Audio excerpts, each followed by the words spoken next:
नई पौध के पौधे हैं ये पूरी तरीके से उगना चुके हैं। जिन बच्चों को हमें खेलने का मैदान हो सकता था वहां पर सीमेंट कंक्रीट की सड़कें बना ली है, उन पर लगातार वाहन दौड़ रहे हैं। अपने बच्चों को हम सड़कों पर खेलने के लिए छोड़ने में भयभीत रहते हैं दुर्घटना के कारण से। उस युग में हम इस बात की चिंता कर रहे हैं कि बच्चों ने बगीचे को खेल का मैदान क्यों बना लिया। मुझे कई बार आश्चर्य लगता है कि आखिरकार यह सब करके हम किस दिशा में जा रहे हैं। मैंने उसमें कोई मैसेज तो नहीं लिखा, लेकिन अनायास उस बहस के बीच में शनिवार रविवार को मैं इंदौर में रहता हूँ, उसी बगीचे में उसी मंदिर पर मैं जब दर्शन करने पहुंचा तो एक सुंदर चित्र मैंने मोबाइल से खींच लिया और उस बहस के बीच में एक भी शब्द लिखे बगैर वो चित्र मैंने पोस्ट किया। आज का बगीचे का मंदिर की कुर्सी पर बैठे हुए आप सबके बच्चों का चित्र, इन्हें खेलने की आवश्यकता नहीं रही। उस चित्र में 15 बच्चे अपने हाथ में मोबाइल लेकर के बैठे हुए थे, किसी की भी निगाह उन पर नहीं थी। मुझे लगता है कि उस बहस का अंत तो हुआ उस एक चित्र के कारण से, लेकिन क्या हम इस बात का विचार कर पाते हैं कि इस बाल साहित्य की आवश्यकता क्यों है समाज के लिए। मैं इन दिनों एक बहुत अच्छा एक ग्रंथ पढ़ रहा था, दर्शन शास्त्र से जुड़ा हुआ था। श्रद्धेय पटवा जी यहाँ पर विराजमान है, उनके सामने इस तरह की बातें करने में थोड़ा संकोच होता है।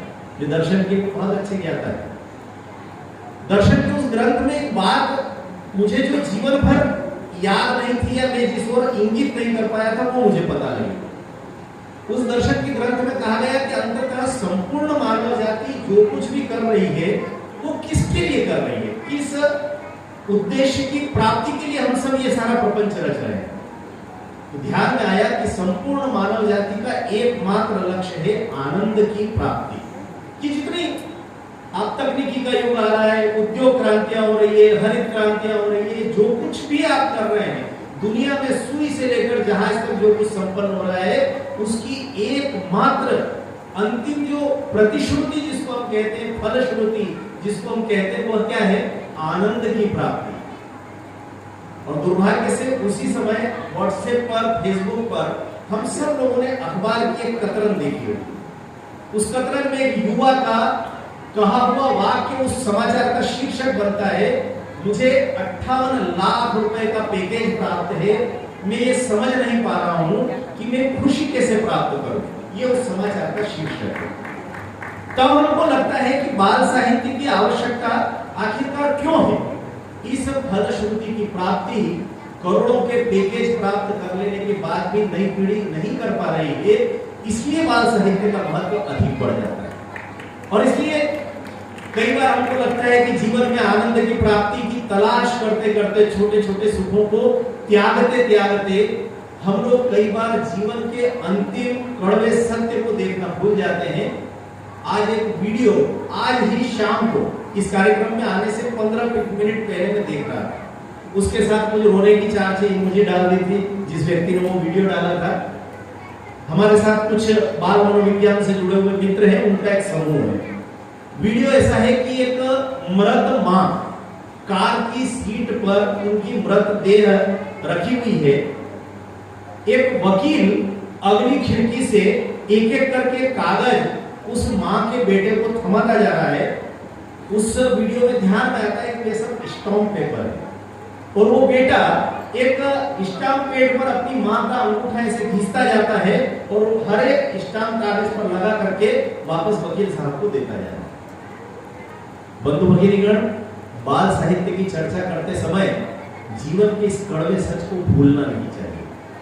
यदि अच्छा संस्कारक्षम बाल साहित्य नहीं दिया तो इसी तरह की पीढ़ियां पैदा होती रहेगी जो मां के मरने के बाद उसके अंतिम संस्कार की चिंता बाद में करेगी, पहले उसकी मृत देह के अंगूठे से कागजों पर अंगूठे लगवाना प्रारंभ कर देगी।